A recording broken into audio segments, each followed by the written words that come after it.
യേശുവിന്റെ ഏറ്റവും പ്രിയമുള്ള കുഞ്ഞെ, ജെറമിയയുടെ പുസ്തകം 51 അധ്യായം 33 വാക്യം, ഇസ്രായേലിന്റെ ദൈവമായ സൈന്യങ്ങളുടെ കർത്താവ് അരുളി ചെയ്യുന്നു, ബാബിലോൺ പുത്രി, നീ കൊയ്ത്തുകാലത്തെ മെതിക്കളം പോലെയാകും. നിന്റെ കൊയ്ത്തുകാലം ഉടനെ വരും. ബൈബിളിലെ ഏത് വചനവും നമുക്ക് അവകാശപ്പെടാനുള്ളതാണ്. ബൈബിളിലെ ഏത് വചനവും നമ്മുടെ ചങ്കത്ത് ചേർത്ത് വെക്കാൻ നമുക്ക് കടമയുണ്ട്, അവകാശമുണ്ട്.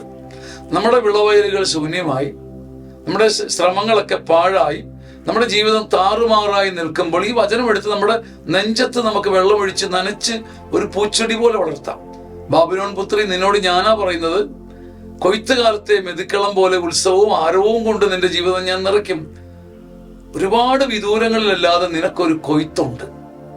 ദൈവത്തിന്റെ ഈ വചനം നമ്മൾ ആവർത്തിച്ച് അവകാശപ്പെടുകയും ആത്മാവിൽ ആഘോഷിക്കുകയും ചെയ്യുമ്പോൾ നമുക്ക് കിട്ടാതിരുന്ന ഒരു കൊയ്ത്ത്, ഒരു ഭാഗ്യം, ഒരു അനുഗ്രഹം നമ്മുടെ പടിവാതിക്കൽ വന്ന് നിൽക്കുന്നത് നാം കാണും.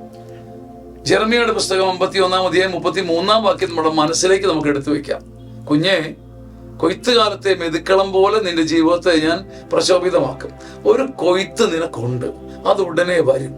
ഇത് വെറുതെ പ്രത്യാശിക്കുകയല്ല, അവന്റെ നാമത്തിലാണ് നാം പ്രത്യാശിക്കുന്നത്. മിശിഹായുടെ നാമത്തിൽ ഈ പ്രത്യാശ കതിരി ചൂടുക തന്നെ ചെയ്യും. ആമേൻ. ചങ്ങനാശ്ശേരി അതിരൂപതയുടെ ധ്യാനകേന്ദ്രമായ സിയോൻ ധ്യാനകേന്ദ്രം ഒരുക്കുന്ന അതിമനോഹരമായ സുഭഗമായ കൃപ നിറഞ്ഞ ഒരു മനോഹര ശുശ്രൂഷ, ഗ്രേസ്ഫുൾ സീനിയർ സിറ്റിസൺസ് ധ്യാനം. 60 വയസ്സിന് മുകളിലുള്ളവർക്ക് വന്ന് താമസിച്ച് അഭിഷേകവും വചനവും നേടി മടങ്ങാൻ പറ്റുന്ന അപൂർവ സ്വർഗീയ ശുശ്രൂഷ. വൈദികരും ഡോക്ടേഴ്സും ഒക്കെ നേതൃത്വം നൽകുന്ന ഈ അതിമനോഹര ശുശ്രൂഷ ഇനി വരുന്നത് മാർച്ച് മാസം 10, 11, 12, 13 തീയതികളിലാണ്. എങ്ങുമില്ലാത്ത ഒരു ധ്യാനം, എന്നേക്കും ഓർക്കാനൊരു ധ്യാനം. മറക്കാതിരിക്കുക, മാർച്ച് 10, 11, 12, 13 തീയതികളിൽ ഗ്രേസ്ഫുൾ സീനിയർ സിറ്റിസൺസ് ധ്യാനം. സ്വാഗതം. ആമേൻ, ആമേൻ.